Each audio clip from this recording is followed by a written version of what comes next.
우리가 성경을 볼 때 방금 예를 들어 우리가 유대인과 같은 제사장과 레인들, 서기관들, 바리새인과 서기관들 같은 사람이라 이렇게 볼 수 없는 이유가 무엇이냐라고 하면 성경 말씀이 나를 위해 있다고 생각하기 때문에 그래요.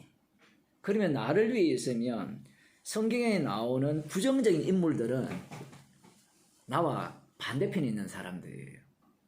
그래서 아까 그런 본문을 볼 때 세례 요한에게 보내서 네가 누구냐라고 이렇게 질문을 하는 그 질문자들의 자리에 자기를 위치시키지 못해요. 그런데 한번 곰곰이 한번 생각해 보세요. 성령 받은 자만이 자기를 그 자리에 갖다 놓아요. 성령 받지 못하면 자기가 바리새인과 이 유대인들, 제사장과 레인들인지 몰라요. 근데 이제 우리는 반대로 성령 받았고 구원 받았으니까 그 자리는 내 자리가 아니고 이놈은 나쁜 놈들 이렇게 들어가기 시작하잖아요. 그렇게 보기 시작하니까 자기가 예수님 편이 돼요. 예수님 편이 되니까 성경 말씀이 거꾸로 보이죠. 그러니까 하나님과 같이 되었잖아요, 인간이.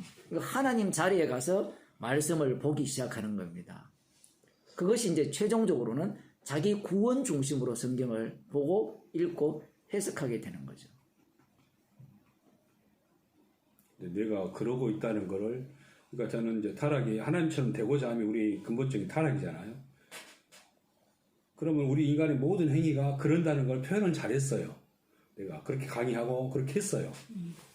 근데 정작 내가 하는 그 행위가 그거라는 걸 내가 모르는 거예요. 십자가가 전파되지 않으면, 나오지 않으면 그 복음이 아니거든요. 왜 십자가 그럼 말만 하면 되느냐? 말의 문제가 아니라 십자가라는 자체가 설교자를 부정시킵니다. 믿는 자를 날려보내요, 십자가 자체가. 그게 날아가야 십자가의 피공로가 전파되거든요. 그런데 십자가가 빠져버리면, 십자가가 구원용이 되면 십자가 피공로가 날아가요. 그게 사라져버리고 그 자리에 무엇이 들어가는가 하면 나 구원받았다가 들어가죠. 나 천국 백성이 되었다. 그것이 이제 그 자리를 차지하게 되는 겁니다. 아까 우리 얘기를 나누면서 그런 얘기를 했잖아요. 왜 목사님은 이렇게 이야기하면 저렇게 답변하고 저렇게 이야기하면 이렇게 답변하느냐라고 할 때 이제 공백을 이야기했잖아요. 근데 우리는 공백을 빼려고 하거든요. 공백을 빼버리면 십자가가 들어갈 자리가 없어요. 왜냐하면 내가 이미 답을 다 알았기 때문에. 이러면서 곧장 말씀으로 넘어갈게요. 오늘 아까 얘기했던 걸 좀 다른 측면에서 한번 볼게요. 이들이 지금 질문을 하잖아요. 요한에게 보내요. 네가 누구냐 물었잖아요. 누구냐 물었을 때는 이들은 내가 누구다라고 이야기를 하면 알 수 있을 거라고 생각하는 겁니다. 내가 누구다라고 이야기하면 그것이 인간들이 갖고 있는 사고방식이죠. 달리 말하면 메시아가 오잖아요. 그러면 메시아가 오면 내가 메시아다라고 하면 자기들이 알아먹을 수 있을 거라 생각해요. 뭐 비슷한 이야기지만 정령화 시켜놓은 겁니다. 정령화. 세례 요한은 자기도 역할하는 속에서 광야에 외치는 자의 소리로 드러나거든요. 독특한 것은 자기를 증거할 때 나는 메시아도 아니고 엘리야도 아니고 그 선지자도 아니요라는 방식으로 자기를 증거했어요. 그러면서 광야에 외치는 자라고 그렇게 이야기를 했잖아요. 근데 광야에 외치는 자라고 했을 때는 사람들은 떠오르는 게 외형이잖아요. 외형. 이게 석청과 메뚜기를 먹고 그냥 가죽 옷을 입는 그런 모습으로 떠올리는데, 그러면 누가 봐도 세례 요한은 광야에 외치는 자라고 규정을 할 수 있잖아요. 그런데 그것조차 규정이 안 돼요. 나중에 보면 그 세례 요한 전체 사역을 통해서 광야에 외치는 자의 기능을 하는 겁니다. 사실은 예수님에 의해서 그 역할을 하도록 이렇게 들어가 버리죠. 달리 말하면 우리는 지금 세례 요한을 광야에 외치는 자라고 인정할 수 있잖아요. 우리는 인정하잖아요. 그런데 그 당시에는 광야에 외치는 자라고 인정할 사람이 없습니다. 왜냐하면 성령을 받아야 광야에 외치는 자의 소리가 되고 광야에 외치는 자의 소리가 되면 이분이 바로 여호와의 길을 예비하는 자. 분명히 그 당시에 세례요한의 세례를 받은 사람이 있잖아요. 그렇다면 이 사람은 여호와의 길을 예비하는 자잖아요. 주의 길을 예비하는 자. 그럼 예수님이 누구입니까? 예수님이 참 하나님이 되시고 주가 되시잖아요. 그분을 길을 예비했다고 생각 못 하잖아요. 길을 예비했다면 그분 앞에 다 무릎을 꿇어야 되죠. 제자들이 세례요한의 제자들이 예수님을 따라갔지만 못 알아먹잖아요. 3년 동안 따라다녀도 뭐 마리아 주는 그리스도시요 하나님의 아들이십니다라고 고백을 했지만 그분이 진짜 하나님인 줄 어떻게 알았어요? 그분이 구약에 나타난 여호와 하나님이었다는 사실을 안다면 제자들이 어떻게 했을까요? 기겁했을 거 아닙니까? 그래서 히브리서에 가면 비로소 나오죠. 우리가 이르는 산은 불 붙는 산 정도가 아니라는 거죠. 핏뿌림이 이루어진 곳이라고 이렇게 표현합니다. 불 붙는 산하고 게임이 안 돼요. 그래서 성령 받기 전에는 자기들과 함께 동행하시는 분이 심판주라는 사실, 생명주라는 사실을 꿈에도 생각 못했어요. 그러면 예수님을 어떻게 생각했나? 동업자로 생각한 거예요. 하나님 나라에 가서 당신은 왕노릇하고 우리는 그 아라에서 뭐 영의정, 자의정, 1인자, 2인자, 3인자, 4인자 노릇하는 그런 관계로 예수님을 생각한 겁니다. 지금 이런 질문들이 이 오늘날에도 똑같이 이루어지죠. 복음이 뭐냐? 이래 물으면 복음은 이겁니다. 이런 답변을 요구하잖아요. 그럼 그 답을 받아들이면 구원이 돼요. 이게 교리라는 게 그래서 문제가 있는 거예요. 그 개혁주의가 그 가톨릭을 공격하면서 내어놓은 게 교리거든요. 그럼 그 교리 믿으면 구원 돼요? 구원은 주님이 하세요. 주님이. 그리고 말씀은 주님이 이루어잖아요. 그러니까 세례 요한이 스스로 광야에 외치는 자라고 했지만 외치는 자로 만드시는 분은 주님이 따로 계세요. 지금 제가 자꾸 이런 얘기를 하는 이유가 뭔가 하면 사람들은 자꾸 뭔가 정형화시키고 고정화시켜서 그것을 정답으로 자꾸 낚아채려고 한다는 거예요. 그래서 예수님 상도 마찬가지죠. 예수님 얼굴 그림이 예수님이에요. 첫째 시간 할 때 그런 얘기 했지만 예수님의 얼굴을 딱 그리면 그게 예수님 맞아요? 예수님 아니잖아요. 그 예수님을 십자가 지신 분으로 소개하죠.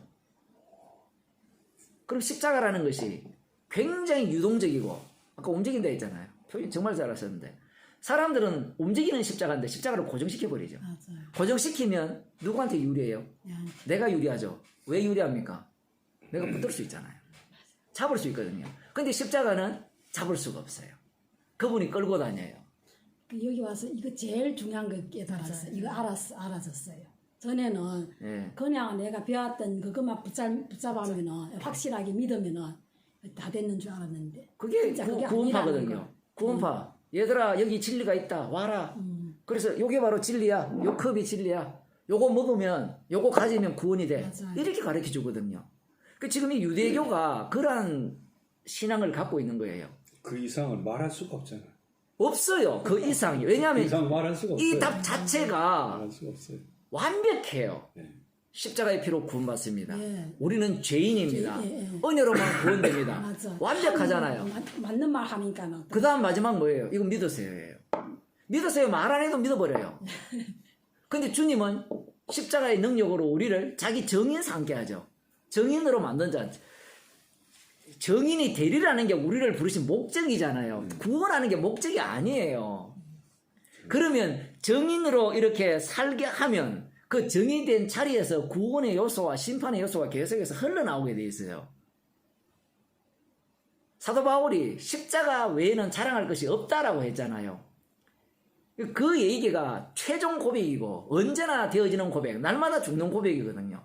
십자가 외에는 자랑할 것이 없다라는 말은 주님에 의해서 살려지면서 날마다 십자가의 정인으로 지금 드러나는 모습으로 산다는 거거든요. 그러면 자기가 움직이는 자잖아요. 고정된 자가 아니고. 그렇죠.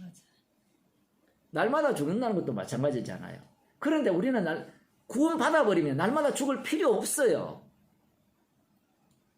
그런 거 아니에요? 그런데도 그 죄의 모습은 계속 이렇게 그 반성하는 모습이죠. 반성하는 것과 날마다 죽는 거는 달라요. 날마다 죽는다는 것은 그냥 장난치는 이야기가 아니에요. 십자가 사건이 내 속에서 일어난다는 겁니다. 나는 지옥 가도 마땅하다는 거예요, 그게. 제 속에, 제가 살짝 드러나는 정도가 아니에요. 십자가의 원수라는 겁니다.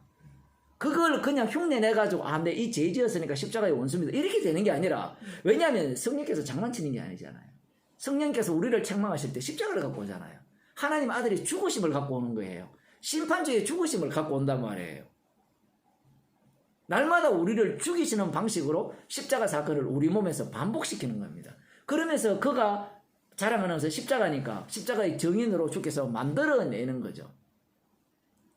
그러면 어제 십자가의 정인이 됐으면 오늘이 될 수 있을까요? 어제 되었으니까 오늘이 될 수 있다는 생각은 인간들이 갖고 있는 생각이죠. 왜냐하면 어제의 기억이 오늘을 살리니까. 오늘은 어제가 만드는 거고 내일은 오늘이 만드니까. 근데 주님에게는 항상 오늘이죠. 오늘이라 하는 날에 히브리서에 나오죠. 오늘이라 하는 날에 강팍함을 피하라 이렇게 하거든요. 오늘. 내일이 아니고 어제가 아니라. 근데 오늘이라고 이야기하는데 그저께 6월절 어린이날 피로 출애굽 됐습니다. 그저께. 오늘이라 오늘. 아니 그저께 3년 전에 십자가 피 보고 말았습니다. 오늘 강팍해버리면 3년 전에 날아가죠. 그러면 또 따질 거 아니에요. 왜 배운 게 있으니까. 한 번 구원은 영원한 구원인데 왜 그런 식으로 이야기합니까? 네. 그렇게 이야기한다는 자체가 자기 구원 중심이잖아요. 벌써 또.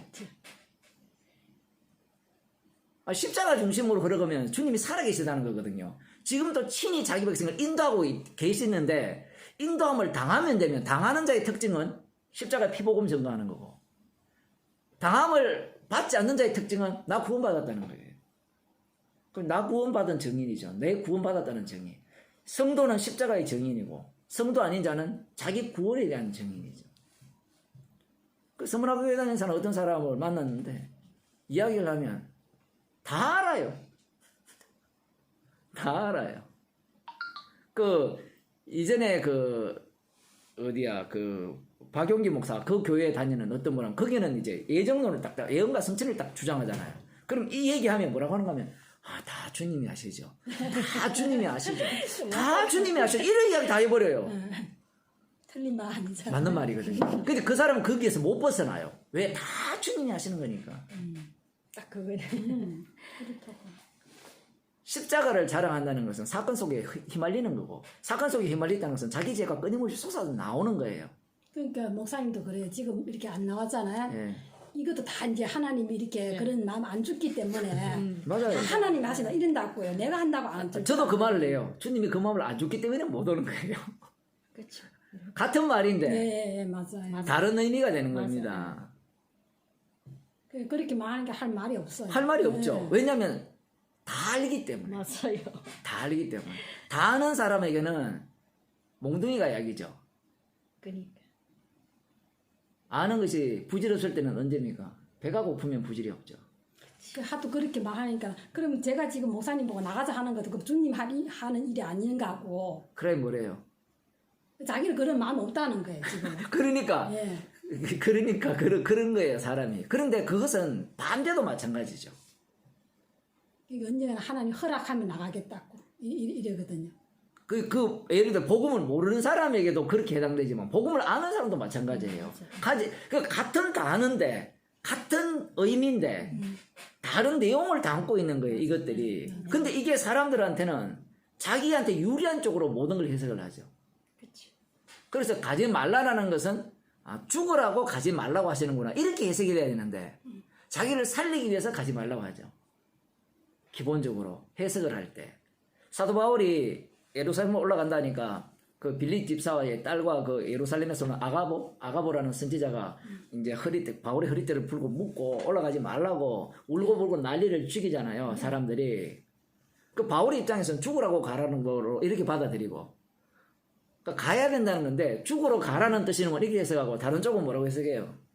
가면 죽으니까 가면 안 된다고 생각하죠. 예. 그러니까 딱 그렇다. 중심 자체가 해석 자체가 이렇게 되는 겁니다. 근데 주님이 생각을 바꿔주셔야 되죠. 그런 것들은. 그치. 예, 그것은 이제 이런 게 왜 자꾸 그런 생각을 사람들이 하는가 하면 알기 때문에 그래요. 알기 때문에 아는 사람에게는 정말 대화하기가 어렵죠. 진짜 어려운 거예요. 알아버리면 어떤 말을 해도 내가 하는 말을 그대로 받아칠 수 있어요. 맞아요. 딱 그래. 진짜 그렇게 되거든요. 나중에 공무사님도 내가 그랬잖아. 예, 제 말을 그대로 받아치거든요. 받아치면 그 다음 제가 뭐라고 하는가 하면 침묵을 해야 되겠죠. 말장난밖에 안 되니까 그때부터는. 말로 했을 때 말로 받아쳐버리면 더 이상 말할 수가 없어요. 말장난이기 때문에. 근데 이제 거듭 얘기했지만은 그거를 모를 뿐은 아닌데 거기에 대한 설명을 안 하고 그래버리니까 나로서는 미치는 거죠. 금방도 몇 마디 그 속에 그게 있잖아요. 지금 이게 뭐 표현은 똑같은데 사실은 저는 반대거든요. 똑같은 단어를 사용을 했는데 다르단 말이에요. 맞아요. 그래서 이제 미치는 거죠.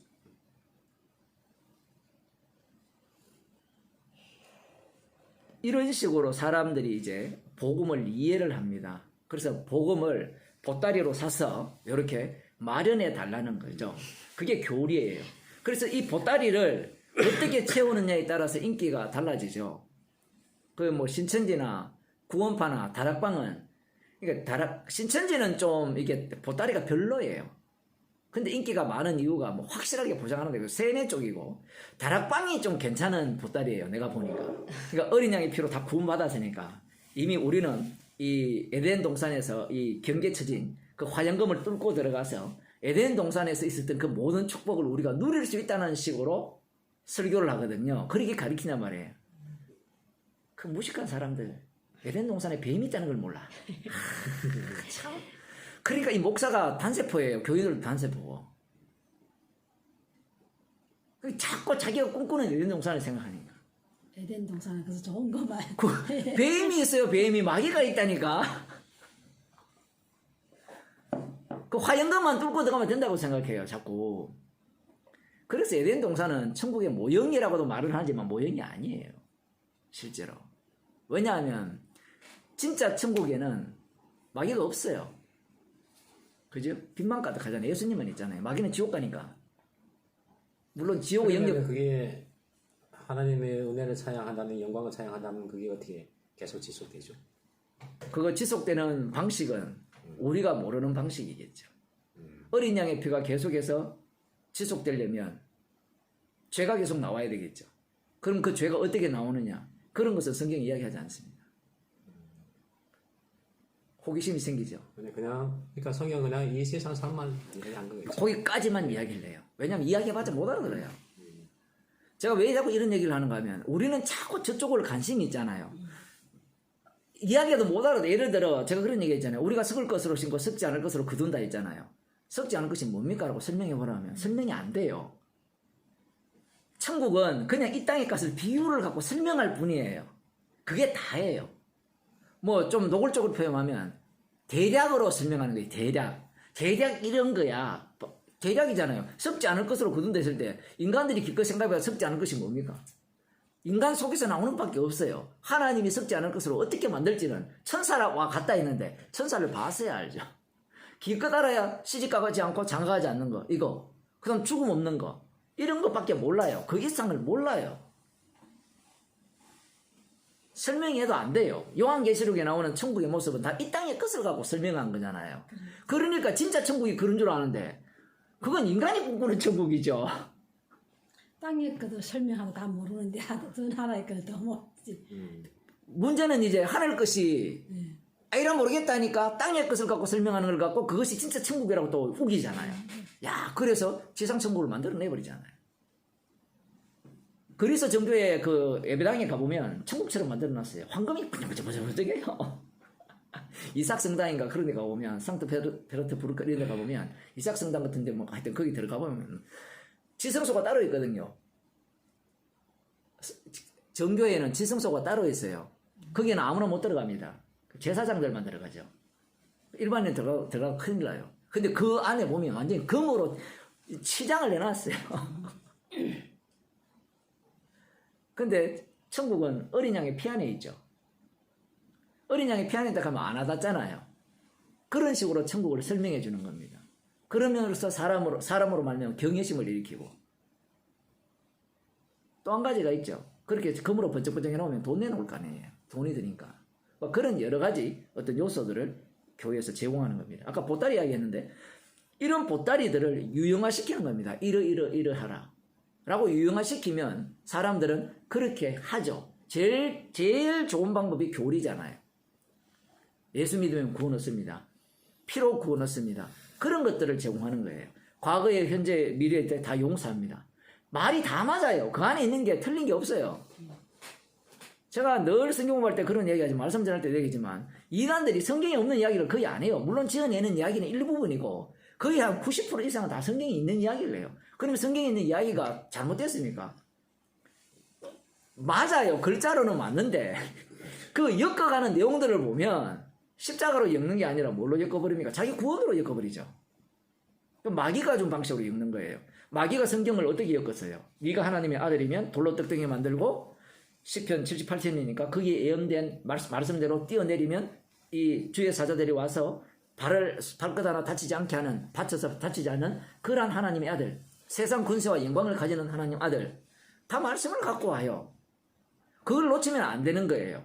제가 이렇게 말씀을 전하면 그런 얘기는 다른 교회도 하는데요. 당연히 하죠. 마귀가 말씀을 갖고 하죠. 말씀을 갖고 하는데 마귀는 뭘 빼버립니까? 십자가만을 빼버리죠. 여기서 만이 중요합니다. 다른 교회도 십자가를 이야기해요. 근데 그들은 십자가도 이야기하죠. 십자가도 이야기하고 부활도 이야기하고 뭐 온갖 요소를 다 이야기해요. 그 100가지를 이야기하면 100가지 요소 중에 하나가 십자가예요. 근데 우리가 말하는 이 복음은 십자가뿐입니다. 그러면 목사님 부활 이야기 안 합니까? 부활 이야기 하죠. 부활조차도 십자가 안에 들어가 있어요. 근데 그들은 부활을 이야기하면 십자가 밖에 이야기하죠. 지난주 설교할 때 그런 얘기 했잖아요. 부활 종교를 왜 믿는다고 했습니까? 길흉 화복 때문에 믿는다 했잖아요. 부활의 주님을 믿어야 나한테 길한 일이 발생하는 거예요. 근데 십자가 지신 예수님을 믿는 것은 인간들이 느낌이 오잖아요. 좀 흉하잖아요. 십자가 자체가 부정적이잖아요. 그렇지 않나요? 그 대표적인 경우가 고난주간 있잖아요. 4월달입니까? 고난주간에 사람들이 찌그림 표준하면서 밥 굶어가면서 죽겠으면 하다가 부활절 날은 예쁜 옷 입고 그렇게 해봤어요? 한복 입고 교회 갈 때 안 해봤어요? 해봤죠? 예, 다 있잖아. 우리 어릴 때 교회 다 그렇게 했어요. 부활절 고난주까지는 옷을 뭐 이렇게 아무거나 입고 가다가 부활절 새벽에는 그죠? 이 한복 입고 새 옷을 입고 다 가잖아요. 고난주간이 좋아요? 부활주가 좋아요? 부활주가 훨씬 좋거든요.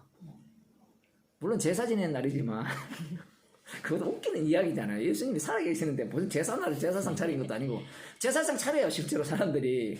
이런 것들이 뭐 유교적 사상인지 모르겠지만 하여튼 유럽도 뭐 부활절 이런 게 다 있으니까 어쨌든 그런 것들이 다 이제 그 제사고 그런 것들을 통하여서 나름대로 어떤 예수님의 죽으심과 부활을 정형화시키면서 뭔가 진짜 예수님이 살아계셨다는 것도 이야기하고 싶고 부활했다는 걸 이야기하고 싶은 거예요. 그 답을 자꾸 주려고 하는 겁니다. 그리고 거기에 자기가 그들을 사람들을 동참시킴으로 말미암아 나도 진짜 예수님을 믿고 있다 뭐 그런 걸 느끼게 하고 싶게 하겠죠. 근데 그런다고 느낍니까? 예수님의 부활을 직접 목격한 사람들이 믿음이 있었어요. 지금 우리가 그 사복음서에 보면 예수님의 부활을 목격했잖아요. 목격한 자들은 분명히 예수님의 증인이 맞아요. 그들이 다 성령을 받습니다.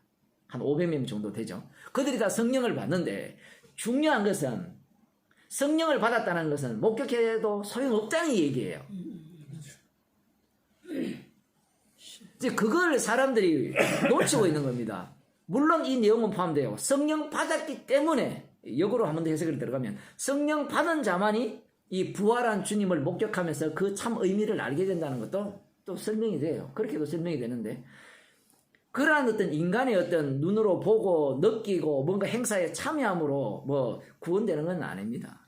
그래서 지금 이런 유대인들이 네가 누구냐 물을 때 사람들이 항상 그렇잖아요. 복음을 전하면 답을 내놔라는 거죠. 핵심을 내놔라는 겁니다. 내놓으면 내가 믿겠다는 건데 내놓아서 믿을 수가 없어요. 주님이 믿게 하셔야 되죠. 맞아요.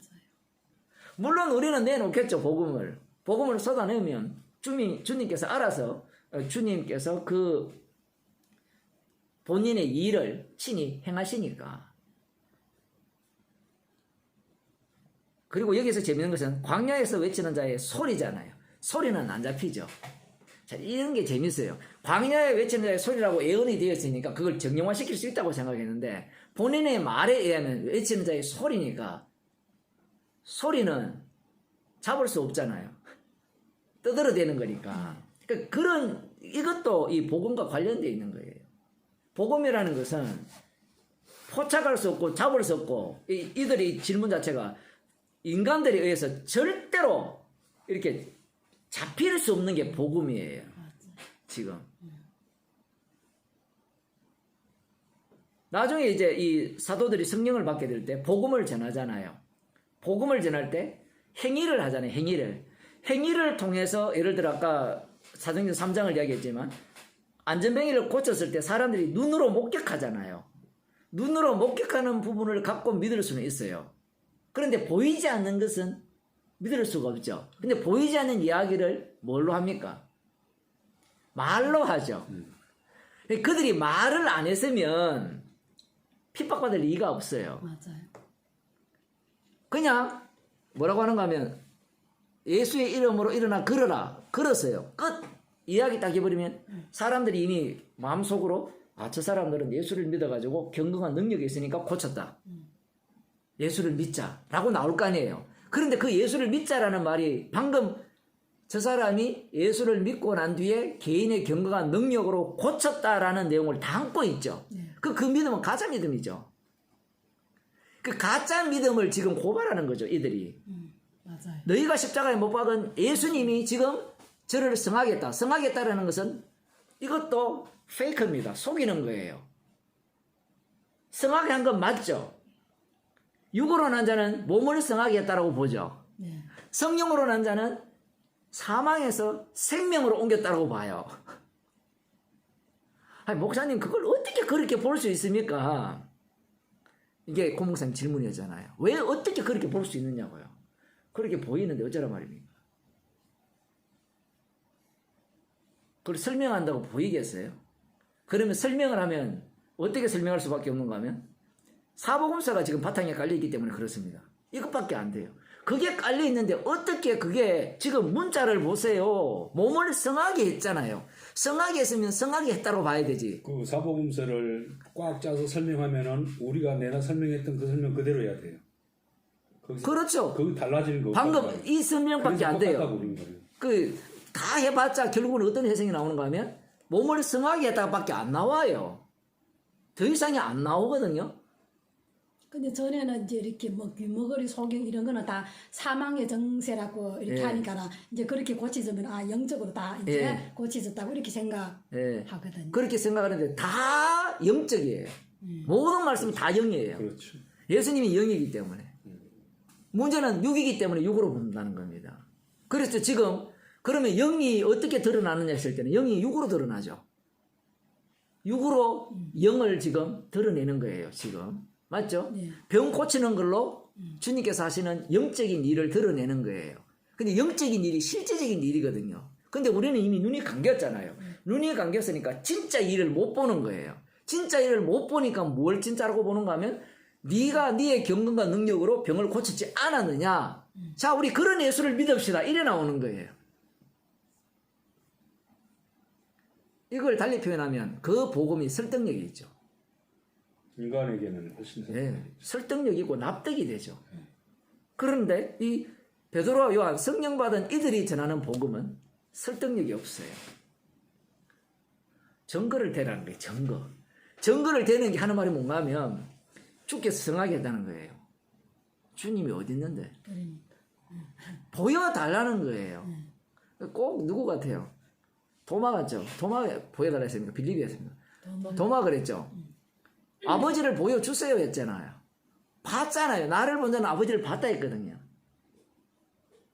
근데 뭐 그 사람이 따로 있는 게 아니라 우리가 바로 그래서 봐도 이게 나하고는 상관없는 줄 아는데 내가 바로 있는 거야. 나는 구원받았고 성령 받았으니까 이제는 나하고는 상관없어.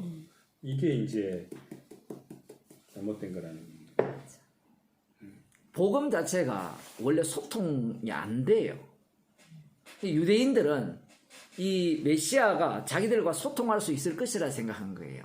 달리 말하면 하나님의 말씀이 자기들과 소통이 가능한 말씀으로 이해를 한 겁니다. 그럼 1차적으로 보게 되면 소통이 가능한 말씀 맞았죠. 맞았는데 그 소통이 가능한 말씀이 소통했습니까? 됐습니까? 안 됐습니까? 전혀 안 됐죠. 완전히 눈꽃만큼도 소통이 안 된 거예요. 의인이 없나니 하나도 없어요. 말씀을 깨닫는 자가 하나도 없어요. 그런데 유대인들 입장에서는 다 깨달았어요. 다 알았어요. 그러면 성령이 오시면 어떻습니까?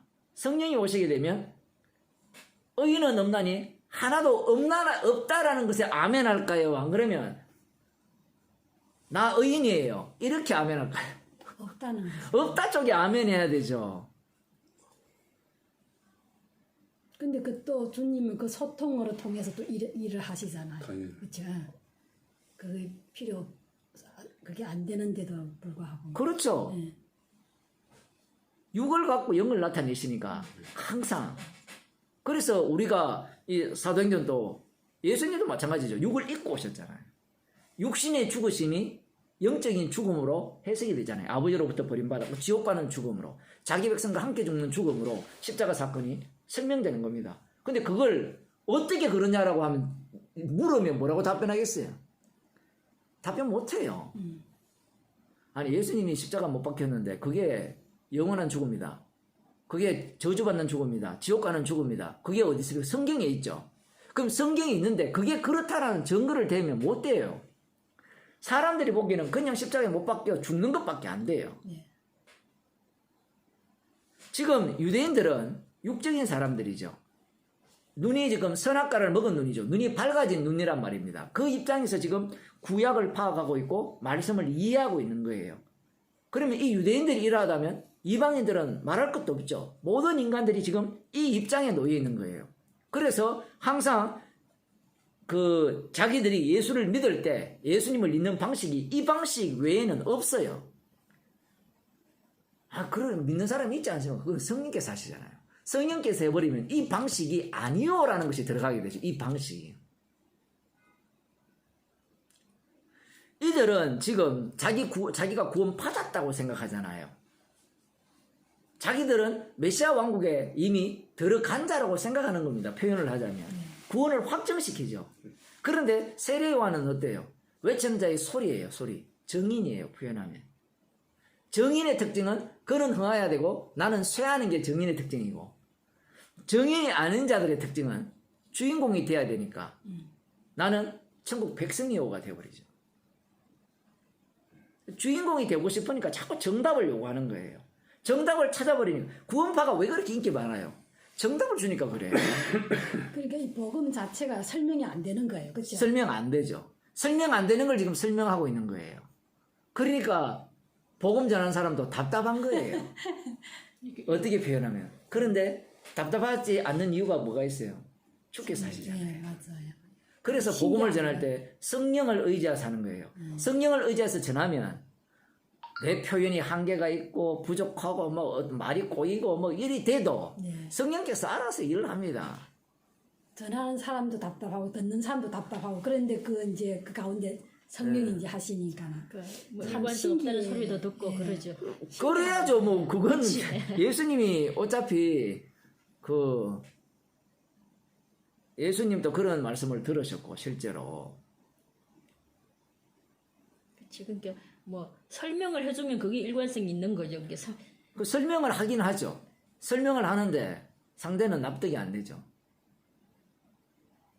나중에 좀 더 수준이 높으면 이해는 되는데 믿어지지가 않죠. 이해는 되는데. 그러니까 이제 이것도 제가 헷갈렸던 게 그거예요. 우리는 깨달았다, 이해했다, 이거를 막 같이 혼용해 쓴단 말이에요. 네. 그러니까 이제 그 문맥 안에서 그거를 판단을 해야지. 안 그러면은 이제 그러면은 뭐 설명하는 방법, 이해시키는 방법을 벗어나서 되냐? 그건 아니란 말이에요. 똑같이 그걸 써야 되는 거예요. 어쩔 수 없이. 그거를 또 부정시키는 거예요. 그렇죠. 부정하면서 이제 설명하기로 하죠. 맞아. 그러니까 뭔가 붙잡을 수가 없는 거예요. 그런데 자꾸 우리는 이제 그런 설명들을 또 정형화시키죠. 네. 그걸 교리라고 합니다. 그러니까 이제 문제는 우리는 그 복음의 주도권이 인간에게 있지 않고 네. 성령께 있다는 거를 이제 말하려고 이제 그런 표현들을 사용하는 거잖아요. 그 창세기 21장 제가 그 매일 설교하는 것 중에 이 부분을 조금 언급을 하겠습니다. 여러분이 뭐 들을 수가 없으니까. 여기에 보면 참으로 희한한 이야기가 나옵니다. 어떤 이야기가 나오는가 하면 이삭의 그 젖대는 날 큰 잔치가 벌어졌어요. 큰 잔치가 벌어졌는데 그 먼저 태어난 이스마엘이 그 이삭을 희롱했다, 그 조롱했다라는 표현이 나옵니다. 뭐 어떻게 조롱했는가? 그 이유는 뭐 제가 그 설교 시간에 그런 얘기를 했습니다만은 뭐 너 아버지가 누구 이렇게도 조롱했을 수도 있어요. 왜냐하면 그 전에 1년 근간 사이에 누구에 의해서 취해졌습니까? 그랄 왕 아비멜렉의 집에 취해졌었죠. 어쨌든 그 조롱의 내용은 나오지 않지만 그 사건과 지금 연결되어 있기 때문에 조롱한 내용이 그것과 비슷하지 않을까. 왜냐하면 아브라함 나이가 지금 100세니까 여러 가지 어떤 요인들이 있습니다만 어쨌든 조롱했어요. 내용은 모르겠는데 그렇다는 얘기가 아니에요. 제가 예를 들면 그런 거예요. 오해 살만하지. 예, 그렇죠. 오해 살만하죠. 조롱을 했는데 이 모습을 누가 봤는가 하면 사라가 봤어요. 그래서 사라가 화가 났다는 이야기는 없어요. 그런데 9절 보세요. 10절. 그가 아브라함에게 이르되 이 여종과 그 아들을 내어 쫓으라. 이 종의 아들은 내 아들 이삭과 함께 기업을 얻지 못하리라 하며 이렇게 나와요. 이건 성경에 기록되어 있으니까 말이 되게 점잖은 거죠. 근데 사라가 90살 넘어서 애를 낳죠. 근데 자기 애를 지금 조롱하고 있어요. 그것도 종. 자기의 종 하갈의 아들이 지금 조롱하고 있어요. 화날까요, 안 날까요?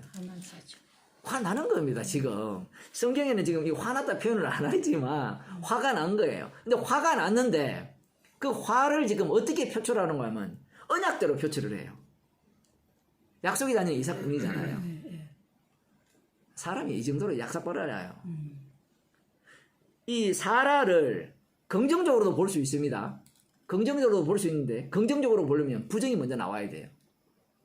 부정이 먼저 나와야 됩니다.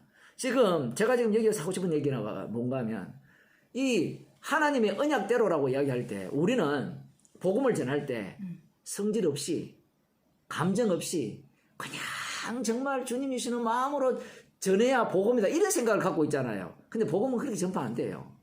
죄인을 갖고 복음이 전파돼요. 사라는 자기 아들을 90살 난 아들에 대해서 희롱당하니까 화가 났어요. 화를 어떻게 풀이하는가 하면 아브라함에게 내어 쫓으라 하면 안 내어 쫓기 뻔하거든요. 지금 뒤에 보면 아브라함의 행동을 보게 되면 안 내어 쫓기 뻔해요. 그래서 언약을 덜먹거립니다. 언약을 덜먹거리니까 아브라함이 큰 근심이 빠진 거예요. 한편으로는 되게 불쾌하고요. 이게 뭐 근심하다라는 건데 근심하다라는 히브리어 단어가 불쾌하다는 말도 표현했어요. 기분 되게 나쁜 거예요. 어디 감히 이 여자가 이전에는 은혜를 시큰 잊고 살다가 이제 자기 싫은 말을 하니까 어디 감히. 근데 감히 말은 배밖에 못 내죠. 입밖에 못 내죠. 왜? 언약대로 이야기했으니까. 그러니까 아브라함은 지금 이 하갈과 이스마엘을 쫓아내기 싫은 겁니다. 그런데 그때 하나님이 쫙 나타나서 어떻게 합니까? 사라의 말을 들으라 하죠. 왜냐하면 이삭을 통해서 난 자라야 내 씨라 칭할 것이라 딱 말씀해 버립니다. 아브라함이 이 하나님의 말씀에 100% 순종했을까요? 기쁘게? 네, 어떨까요? 억지로 순종했지. 우리는 어떤 걸 기대하는가 하면 딱 이렇게 하면 마음이 100%확 바뀌어가 하나님 알겠습니다. 기쁜 마음으로 하겠습니다. 이렇게 할 것 같죠. 꼭 그렇게 하는 것 같이 보여요. 아침 일찍 일어나서 이제 어떻게 하는가 하면 성경 내용이 그렇게 되어 있어요. 아침에 일찍 일어나 떡과 물 한 가닥 부들을 취하여 하갈의 어깨에 메워줍니다. 아침 일찍 일어난 걸 보면 말씀에 곧장 순종했다고 볼 수 있죠. 그런데 먹을 거 하고 물의 양을 보세요. 떡과 가죽부대 한 부대예요. 가죽부대 한 부대를 뭐 찾아보면 뭐 정확하게 안 나오는데 1.5리터짜리 10개 15리터 정도 되겠죠. 15리터 정도면 15kg입니까? 어떻게 들고 가는지 모르겠어요. 근데 낑낑 들고 가다가 빨리 먹고 뭐 흘리고 날이 몹석을 뜨겠죠. 어쨌든 간에 금방 이 브엘셀바 지역에서 헤매다가 길을 잃어버려 헤매다가 물이 떨어졌어요. 아브라함이 왜 먹을 것과 물을 이렇게밖에 안 줬을까요? 제가 그래서 예? 빨리 돌아오고요. 그것밖에 없어요. 만일에 멀리 보낼 것 같으면 짐승에 실어가지고 얘네 먹을 거 줄 때. 예? 아니 하나님이 짐승 보내지 말라는 말씀은 안 했거든요. 그러면 종까지 딸리 보내가 저 멀리 가서 완전히 분리하도록 이삭과 함께 유업을 못 받도록 완전 분리 작전을 쫓아내야 되는데 아브라함은 그럴 마음이 없어요. 그래서 쫓아내라 할 때는요. 쫓아내기 싫은 자에게 쫓아내라고 하는 거예요. 형제를 미워하라. 미워하지 않으면 부모를 미워하지 않으면 능히 내 제자가 되지 못한다 했을 때 미워하라는 그 단어 앞에는 무엇이 반드시 깔려 있는 건 사랑하는 부모예요. 어차피 죽이고 싶은 부모 같으면 당연히 미워할 거 아니에요. 이 주님의 그 말씀이라는 것이 그렇게 쉽게 말씀하는 게 아닙니다. 그 아브라함 같은 경우에도 쫓아내렸을 때 쫓아내기 싫은 거예요. 본인 쪽에서는.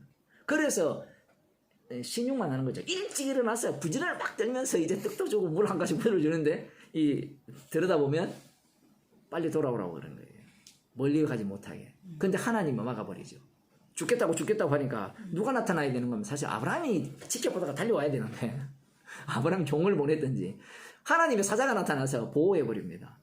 보호할 뿐만 아니라 큰 민족을 이루겠다고 약속을 하고 그리고 클 때까지 장가갈 때까지 하나님이 누구와 함께 하는 거면 이스마엘과 함께 해버려요. 이스마엘이 기도를 들었다 해버려요. 깜짝 놀랄 일 아닙니까? 하나님이 함께 하셨으니까 이스마엘은 구원받았습니까? 야, 어려운 질문이죠. 여기 오면 당황할 수 있거든요. 지옥 보낼 자는 지옥 보내기 때문에 하나님이 함께 하시는 거예요. 약속의 자녀가 아니기 때문에 철저하게 분리시키는 겁니다. 왜냐하면 아브라함의 이 생각 때문에 그래요. 아브라함의 생각. 하나님이 보호해가지고 동행해가지고 완전히 독립시켜버립니다. 결혼도 애굽 여인과 결혼해버리죠. 결혼하게 해버립니다. 그런 식으로 분리시키는 거예요. 그럼 하나님이 왜 함께 하셨냐? 언약 때문에 그래요. 언약의 하나님이기 때문에 함께 하셔서 어떻게 합니까? 완전히 잘라내버리는 겁니다. 그럼 왜 이 이스마엘을 이렇게 잘 살게 하느냐? 잘 살게 해서 나중에 이스라엘의 어떤 괴롭히는 자가 있을 때 이렇게 이야기하지만 사실은 그것은 미미하고요. 갈라디아서에 가면 육으로 난 자가 약속의 자녀를 핍박했다 했잖아요. 조롱했다 했잖아요. 그 이야기를 하기 위함입니다. 그 핍박하려면 핍박할 자가 잘못 잘 살아야 돼요. 그게 할 말이지. 예, 부자가 돼야 돼요. 실제로 그렇거든요. 실제로. 예수님이 가진 자였습니까? 못 가진 자였습니까? 못 가진 자였죠. 그 가진 자들이 누구면 그 당시에 권세자들 아닙니까? 바리새인과 서기관들이죠. 그들이 가진 자입니다. 그들이 조롱하고 핍박하는 거예요. 사도 바울을 보면 복음을 전하잖아요. 복음을 전하는데 많이 가진 자가 아니었죠. 배부르고 이야기하지만 몇 번 배불른지는 몰라요. 우리야 점심 때 배부르게 먹지만 사도 바울은 배불른 지가 별로 없는 것 같아요. 아마 대체로 헐벗고 굶주리고 왜냐하면 보면 헌금한 교회가 별로 없거든요. 마게도니아 교회가 없는 중에 엄청난 연보를 냈죠. 없는 중에 엄청난 연보를 해봤자 얼마 하겠어요. 이게 표현 자체가 진짜 이게 영적인 표현이거든요. 바울의 설 것을 돕는 사람이 거의 없어요. 바울이 그렇게 복음을 전했으면 사람들이 헌금 많이 안 했겠습니까? 오죽하면 고린도 교회에서는 헌금 안 받겠다 얘기합니까? 죽을지언정 안 받겠다. 죽을지언정 차라리 죽을지언정. 왜? 저쪽에서 자꾸 오해를 하니까 저 사람 돈벌이 하기 위해서 복음을 전한다 이렇게 오해를 하니까 안 받겠다 해버리죠. 지금 이 이스마엘을 하나님이 함께 하시면서 보호하시는 이유는 언약 때문에 그래요. 언약의 하나님이기 때문에 보호해서라도 분리시켜야 되는 겁니다. 약속의 자녀가 아니기 때문에. 그래서 최종적으로는 육으로 난 자가 영으로 난 자를 핍박하게 하기 위해서 이것이 우리가 볼 때는 육적이잖아요. 실제로 이스마엘이 분리되어 가지고 큰 민족을 이루는 것이 이것이 육적이지만 육이 영으로 간다 했죠. 영으로 바뀌니까 이것은 뭐예요? 주님에 의해서 택함을 받지 못한 자 진노의 그릇들이 어떠한 인생으로 살 거냐 했을 때는 진노의 그릇을 주님이 철저하게 보호하죠. 요한계시록 보면 그들이 세상 권세를 다 잡아버려요. 구약도 마찬가지죠. 바벨론, 그죠? 메데파사, 알렉산드리아, 로마 제국 다 그들이 권력을 다 잡아요. 그들을 누가 보호하고 누가 그 큰 권세를 줍니까? 하나님이 그렇게 보호하시고 지키시고 권세를 주는 거예요. 신기하죠? 우리 같으면 언약의 백성들을 그렇게 보호하고 지켜주셔야 되는데 힘을 키워주셔야 되는데 그렇게 하지 않는 겁니다. 왜냐하면 장차 오실 분이 십자가 지시는 분이 주님이 되기 때문에 그래요. 그것을 증거하기 위한 이스라엘 백성이기 때문에 그렇습니다. 그런데 사람들은 누가 하나님이 함께하는 것 같아요? 아스로 제국, 바벨론 제국 이런 나라들이 하나님과 함께하는 것 같아요. 그렇지 않습니까? 옛날에 여기 복음 전하러 왔을 때 한국 사람들이 얼마나 큰 소리 쳤어요. 미국에서 온 사람들이. 너희들이 못 사는 이유는 복음을 받아들이지 않아서 못 산다라고 큰 소리 빵빵 쳤거든요. 지금 복음 안 받아들여도 엄청나게 잘 살잖아요. 세계 경제 2위잖아요. 대구.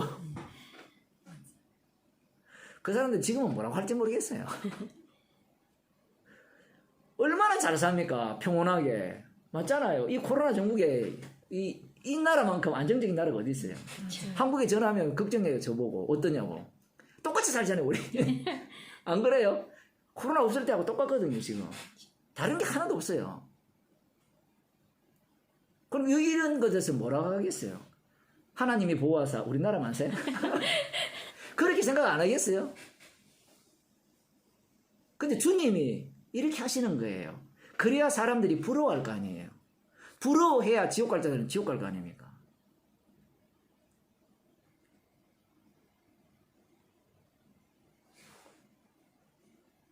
야, 그 복음 들어도 아무 소용없더래. 그런 얘기를 들어야 돼요. 그래, 없어요. 소용없어요. 복음은 소용없어요. 이 나라에. 이 세상에 소용없어요. 주의 나라가 이 나라가 아니기 때문에. 복음은 그저께도 그런 설교를 했는데 어떤 분하고 통화를 하는데 뭐 어떤 사람과 만나서 얘기를 하는데 뭐 아주 이렇게 자기를 되게 이렇게 핍박을 한대요. 표현을 하면 뭐 말을 그렇게밖에 할 수 없잖아요. 우리가. 그래서 제가 그분이 직접 얘기를 안 했는데 실제로 그렇잖아요. 복음 전한다고 돈이 나옵니까? 뭐가 떡이 나와요. 지금 복음 듣는다고 돈 안 되잖아요. 그래서 지금 장사를 그러잖아요. 교인들이 모여야 될 거 아니에요. 그 교회는 안 모이잖아요. 이게 사기자들만 가득 모여 있잖아요. 그러니까 전부 백수잖아요. 세상적으로 보면. 교인 모이서 복음 전하면 돈 낼 사람도 없어요. 네. 그렇게 그 복음 자체가 정말 아무 쓸데없는 거예요. 만물의 찢기처럼 된다는 말이 말씀이 먼저 가고 우리가 따라가잖아요. 실제로 그렇게 되는 겁니다. 내가 그 어떤 목사님하고 이야기를 그런 얘기했어요. 우리가 목사라는 자들이 조심해야 되는 게 뭔가 하면 자기가 복음을 전하기 때문에 뭔가 가치 있다라고 생각하는 게 가장 위험하다고요. 그렇죠. 본인 스스로가 못 쓰면 되잖아요. 복음 전하면 당연히 상대 쪽에서 무시하겠죠. 멸시하고 조롱할 겁니다. 그죠? 온갖 오해를 다 받아야죠. 사도 바울도 오해받아. 예수님도 오해를 받았는데 뭘 우리가 뭐 잘났다고 오해 안 받아요. 같이. 다 오해 받아야 돼요. 근데 사람들은 뭘 요구합니까? 복음을 전하면 복음을 원하는 게 아니고 복음을 전했으니까 훌륭한 목사를 원해요. 저처럼 그 인정머리 없는 사람은 안 원해요. 복음을 전하더라도 인정머리 있는 사람, 좀 다정한 사람 이렇게 빠지면 전화해가지고 아이고 그때 제가 말을 너무 과격하게 했죠. 죄송합니다. 좀 이렇게 오시면 어떻겠습니까? 뭐 그렇게도 할 수도 있는데 표현을 하자면 뭐 그런 식이에요. 가치 있는 나는 목사가 되려고 선교사로 왔어요. 진짜예요. 이왕이면 다홍치만 하고 제대로 한번 해보려고 선교사로 왔어요. 우리가 그 사람들이 요구하는 게 복음을 들어도 마찬가지죠. 이 선악과를 갖고 있기 때문에 선악과를 먹기 때문에 훌륭한 목사를 원해요. 괜찮은 목사를 원해요. 그래서 성질 안 내고 뭐 짜증 안 내고 분노 안 내고 겸손한 목사, 착한 목사를 원하거든요. 그건 절간에 가면 많아요. 절간에 가면 그것도 다 가면서 하지만 그 혜민 스님이라는 건 무소유 강요하고 다니면서 난리 법석을 떨지만 뭐 어디 미국 어디에 뭐 강이 보이는 큰 곳에 아파트도 있고 뭘 근데 아무리 뭐 훌륭하고 말씀 자체가 그렇지 않는데 뭐 말씀에 공격당하잖아요. 그렇죠. 말씀 앞에서는 자체 덩어리고 그리고 주님이 때문에 미움받지. 뭐. 여기 한번 보세요. 상황을 딱 요 시점에 만들었어요. 저 때릴 때. 그러니까 이 나름대로 이전에도 그 16장입니까? 거기에 보면 그런 얘기를 하잖아요. 나름대로 17장에 보면 16장에 보면 그 여종을 취하여서 사라가 좋은 마음으로 네. 약속의 자녀를 이렇게 태어나게 하려고 하잖아요. 아브라함의 자손이니까. 사라의 자손이라는 이야기를 안 했으니까 여기까지는. 근데 주님의 말씀은 약속은 이 창세기에 약속하신 그 부모를 떠나 한 몸을 이루라는 이 말씀을 벗어난 적이었거든요. 약속 자체가. 거기를 기본으로 약속이 이루어집니다. 그 사라는 지금 그걸 생각 못한 거예요. 그래서 자기 나름대로 약속을 이루려고 선한 마음으로 하갈을 줘가지고 애를 낳았잖아요. 애를 잉태하는 순간 하갈이 지도 몰랐어요. 하갈 자신도 몰랐어요. 자기가 주인을 멸시할 줄 아는. 고마워할 줄로 생각했죠. 근데 그 사건이 딱 발생하니까 멸시하게 되고, 멸시하니까 그 마음 좋은 사례가 마음이 돌변해서 막 멸시하고 핍박을 하고 쫓아내버립니다. 여기도 마찬가지죠. 두 번 쫓겨났. 두 번 쫓겨내요. 첫 번째는 하갈이 멸시해서 쫓겨났고요. 그래서 하나님의 사자가 나타나서 지켜주면서 돌아가라. 사라에게 복종하라. 네. 그렇게 하면서 돌려보내죠. 왜 돌려보냈느냐? 이 이스마엘 때문에 그래요. 육으로 난 자가 약속의 자녀를 핍박하게 하기 위해서 돌려보내는 거예요. 그건 모르죠. 지금 이 하갈 같은 경우에는. 어쨌든 돌아가서 복종하면서 살면서 그래 인내해야지. 그래서 애를 낳았어요. 이삭이 나기 전까지는 뭐 나름대로 큰 소리 치면서 살았을 거 아니에요. 어쨌든. 그런데 이 사라 같은 경우에도 이삭이 났을 때 얼마나 기뻤어요. 노래 막 불렀잖아요. 나도 웃고 나와 함께 모든 사람이 웃을 것이라 했는데 그 웃음이 뭘로 바뀝니까? 조롱으로 바뀌어버렸거든요. 이런 일이 일어날 줄 생각도 못한 겁니다. 그 사건 속으로 밀어 넣어버리니까 본성이 드러나죠. 본성이 드러나면서 성질을 부리면서 성질을 부리는데 부리는 내용은 언약의 내용이에요. 근데 그 언약의 내용을 하나님이 그대로 받아서 언약대로 이루어내버립니다. 희한하죠. 말씀을 이루는 방식이. 그리고 더 놀라운 것은 이 언약을 이루기 위해서 하나님이 친히 이스마엘과 동행을 해버려요. 이스마엘의 기도를 듣고 보호하고 동행해버립니다. 이건 더 우리를 당황하게 하는 거죠. 그렇지 않나요? 더 보호해요. 그런데 이와 달리 이삭은 바치라 하거든요. 죽여라 합니다. 나중에 22장에. 이런 내용들이 이 육으로 난 자에게는 별로 안 맞아요. 코드가 안 맞아요. 그리고 아까 이야기했듯이 이 복음을 전하니까 뭔가 이 그럴듯한 모습으로 괜찮은 모습으로 전해야 된다고 생각하잖아요. 그죠? 네. 복음은 그렇게 안 나와요. 맞아. 상황을 몰아넣으면 그 상황 속에서 성질대로 나오는 거예요. 표현을 하자면. 물론 그렇지 않은 경우도 많죠. 많지만 그런 경우가 제가 볼 때는 대부분이라 생각해요. 복음이 전파될 때. 갈라디아서 2장에서 바울이 게바를 책망할 때 게바 이 사람아 그렇게 살아서 되겠소. 그건 좋지 않는 일이요. 이렇게 이야기했을까요?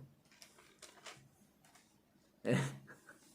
예수님이 성전에서 쫓아내실 때 여러분 이렇게 하시면 안 됩니다. 실제로 그런 사람 많거든요. 그렇게 했을까요? 아니죠. 화를 냈죠. 그 사도행전 몇 장입니까? 16장입니까? 17장입니까? 거기 보면 바울과 바나바가 싸울 때 대판 싸우잖아요. 네. 소리 질러가면서. 소리 질러가면서 싸운 덕분에 복음은 더 활발하게 전파되죠. 근데 우리는 거기에 시비를 걸잖아요. 그렇게 싸우고 가서 형제들을 위로한다? 말이 됩니까? 네. 바울과 바나바가 함께 사역을 하다가 둘이 마가 때문에 마음이 안 맞았어요. 그래서 소리 질러가면서 막 싸웠어요. 싸우고 난 뒤에 바나바는 마가를 데리고 삐지가 구브로로 배 타고 빨리 가버렸어요. 그리고 그곳에 있는 안디옥 교인들은 누구를 전송하는가 하면 바울을 전송하죠. 바울 일행, 신라 일행을 전송하죠.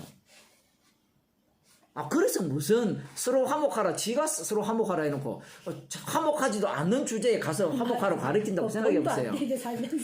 그렇죠. 본도 안 되잖아요. 네. 그게 왜 그럴까요? 주님이 일을 하잖아요. 맞아. 죄인을 갖고. 오히려 그게 더 적합하죠. 나는 아니요. 주님이니까. 화목하라는 말씀 속에 자기가 그대로 해당사항이 되는 겁니다. 놀라운 것은 어떻게 화목해지는지는 몰라요. 나중에 화목하거든요. 말씀이 화목하게 만들어요. 말씀 속에 자기가 끌려가지 자기가 주도적으로 갈 수가 없어요. 왜냐하면 상황을 주님이 그렇게 만들어버리고 만들어서 십자가 사건 속으로 내몰아 버리기 때문에 뭐 우리가 우리 스스로를 관리하고 뭐 체면지키고 이런 것들을 주님이 만들어내지가 않습니다. 아브라함도 보세요. 하나님 말씀을 듣잖아요. 언약을 따라 행하는 것 같은데 생색내는 것 같은데 하나님은 그걸 완전히 어떻게 바꿔버립니까? 아브라함이 순종으로 바꿔버리죠. 자, 떠나보낼 때 떡 하나 하고 물 한 가죽 주머니에 한 주머니 주고 보냈어요. 이게 쫓겨나는 자의 본 모습이에요. 애들 쫓아낼 때, 남편 쫓아낼 때 그 드라마 같은 데 보면 어떻게 쫓아냅니까? 그냥 옷 하나 주고 나가! 이렇게 하듯이 지금 이 꼴이거든. 이 형국이거든요. 그러니까 주님은 이렇게 자기가 돌아오기를 바라면서 쫓아내는 걸 그대로 사용해서 쫓겨나는 자의 표본으로 만들어버려요. 이해됐어요? 아무것도 없이 쫓아내버린 겁니다. 쉽게 말하면. 주님이 이렇게 일을 하는 거예요. 주님은 죄인을 갖고 언약대로 이루시지, 그죠? 마치 괜찮은 인간을 갖고 언약대로 이루는 건 아니에요. 그럴 일은 없습니다. 속지 말라는 거예요. 그래서 교인들도 나중에 이렇게 목회를 하고 이렇게 하다 보면 교인들이 원하는 게 뭔가 하면요. 훌륭한 목사를 요구해요. 십자가 피를 전가하는 목사를 원하는 게 아니에요. 처음에는 십자가 피하게 했다가 나중에는 십자가 피는데 알아들었고 당신 좀 복음 전할 목사처럼 행세해라는 거예요. 갑자기 어디로 갑니까? 삼천포로 간 거예요. 그게 아까 그 얘기예요. 성령께서 격발하시면 왜 당신은 아직까지 그렇게 살고 있느냐 이렇게 들어가는 거예요. 원래 그런 거예요. 원래 안 그런 모습이 나타나면 정말 주님께서 그렇게 만드셨네요 이렇게 봐야 되는데 우리는 원래 안 그렇다고 생각하죠. 원래 안 그렇고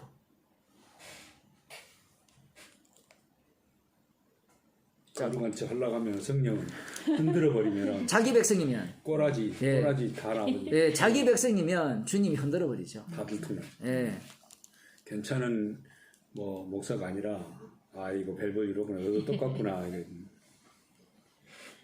요거 하나 더 합시다. 그 때에 아비멜렉과 그 군대 장관 비골이 아브라함에게 말하여 가로되 지금 이제 그 하갈과 이스마엘이 떠나갔잖아요. 그 이때 이제 그랄 땅에 이 아비멜렉 왕이죠. 그 왕 아비멜렉과 그 군대 장관 비골이 이제 아브라함에게 찾아왔습니다. 와서 요청을 하는데 당신과 당신의 자손이 우리에게 거짓되게 행치 말라는 거예요. 왜 이 말을 하는가 하면 이전에 거짓말했잖아요. 거짓말해서 하나님께 저주를 받았거든요. 그래서 제발 우리한테 거짓말 좀 하지 말라는 거예요. 거짓말 하지 말라는 말은 우리에게 저주가 내리도록 그러한 거짓말을 하지 말라는 겁니다. 지금 문제는 자기들이 저주받고 있는 걸 몰라요. 무슨 얘기인가 하면 언약 밖에 있으면 저주거든요. 그 자식 못 낳는 게 저주라고 생각하는 거예요. 그냥 그대로. 눈이 감겼기 때문에 그렇습니다. 아브라함도 지금 잘 모르는 상황인데 어쨌든 지금 이렇게 요청을 하죠. 그러면서 맹세하라. 내가 네게 후대한 대로 너도 나와 너의 머무는 이 땅에서 행할 것이니라. 후대해 달라는 겁니다. 내가 너에게 후대해 두지 않느냐. 후대해 달라. 이게 말이 안 되죠. 하나님으로부터 지시를 받아가지고 저주를 받았잖아요. 저주를 받아서 저주로 풀렸잖아요. 예를 들어. 그런 상황에서 이 아브라함에게 많은 재물을 주고 이렇게 돌려보냈잖아요. 사라도 돌려보내고. 그렇게 한 것이 후대입니까? 안 하면 죽는데. 인간적인 관점에서 봤을 때는 안 하면 죽잖아요. 근데 이 해석 자체가 한번 보세요. 자기가 후대했다는 거예요. 후대했으니까 너도 잘 되어달라는 거죠. 이게 진짜 인간들의 그 한계성이에요. 자기 주제를 지금 파악 못하는 거예요. 이 사람이 이제 우선순위가 뭔가 하면 저주가 안 내리는 거예요. 언약에 참여하는 것은 관심이 없어요. 철저하게 배제되는 거예요. 같은 땅에 살고 있지만 이 땅은 누구의 땅이에요? 원래는 약속의 땅이죠. 사실 이들이 주인이 아닙니다. 근데 지금 주인 행세를 하는 겁니다. 언제까지? 때가 차기까지, 죄악이 관영하기까지. 아직 죄가 덜 관영했어요. 덜 관영했다는 말은 죄가 없단 말입니까? 있단 말입니까? 있죠, 여전히. 그 죄악의 모습이 지금 이런 모습으로 드러나는 겁니다. 후대에 있으니까 후대에 달라는 거예요. 이거 부탁입니까? 명령입니까? 명령. 왜냐하면 자기들이 왕이고 지금 군대 장관이 같이 왔잖아요. 그러면 위협적이죠. 그렇죠. 아니 군대 장관이라는 것은 군사력을 끌고 있는 대장이잖아요. 아니 혼자 와서 얘기해도 되잖아요. 근데 군대 장관을 왜 끌고 왔어요? 너 한 번만 더 거짓말하면 죽여버려. 그런 마음을 지금 말은 못하죠. 왜냐면 하나님이 지금 경험했으니까 못하는지 그걸 지금 내포하고 있는 거예요. 그래서 함께 오는 겁니다. 군대 장관을 끌고 와서 협박같이 하는데 참 웃기죠. 이런 방식으로 지금 이 주인과 종의 관계가 뒤바뀌어 버린 겁니다. 거꾸로. 그러니까 그랄 왕, 이 아비멜렉이 주인 같은데 이 땅의 주인 같은데 사실은 아브라함이 비는 거예요. 그래서 아브라함이 맹세하겠다 이렇게 이야기하면서 거기에 대해서 응답을 하죠. 이런 모습을 지금 이 말씀 속에서 보여주는 겁니다. 그래서 이들은 그 언약 백성이 들어와도 복의 근원이 들어와도 그 복의 근원 속으로 참여할 마음이 하나도 없어요. 자기 영역만 유지하려고 하는 겁니다. 표현을 하면 방해만 하지 말라는 거예요. 그 복음 전에도 마찬가지죠. 복음을 전할 때 복음을 전하는 거는 좋은데 나를 건드리지 말라 하죠. 그래서 항상 그렇습니다. 목사들도 마찬가지고 복음은 괜찮아 해요. 근데 복음은 사실은 죄가 고발이 안 되면 복음이 안 되거든요. 십자가가 안 나와요. 근데 사람들은 정답을 요구하죠. 그래서 성경은 이러하고 언약은 이러하고 창세전 언약은 이러하고 그런 것들을 막 설명을 해줘요. 그럼 되게 좋아하죠. 그런데 바로 우리가 마귀 새끼입니다 하면 그런 말은 제발 하지 마세요. 이렇게 나와요. 또 하면 기분 나쁘다는 거죠. 그런 얘기 다 빼고 우리가 그냥 얼굴 붉히지 않는 얘기를 해달라는 겁니다. 실제로 그런 걸 요구하는 거예요. 주님이 이 땅에 오셨을 때 그 사복음서에 행하는 모든 일들이 우리의 죄를 고발하는 거거든요. 눈이 가려있기 때문에 예수님이 우리를 책망하지 않는 것 같지만 눈이 떠진 순간 예수님이 하시는 모든 말씀과 기적들은 우리를 다 고발하죠. 기도합시다. 하나님 아버지, 십자가 안에 살게 해주심을 감사하는 인생이 되게 도와주시고 십자가 안에 살기 때문에 우리의 처지가 주님이 당하신 그 일을 고스란히 당할 수밖에 없는 처지임을 오히려 기뻐하며 감사하는 주의 백성이 되게 하옵소서. 예수님 이름으로 기도드리옵나이다. 아멘. 수고하셨습니다.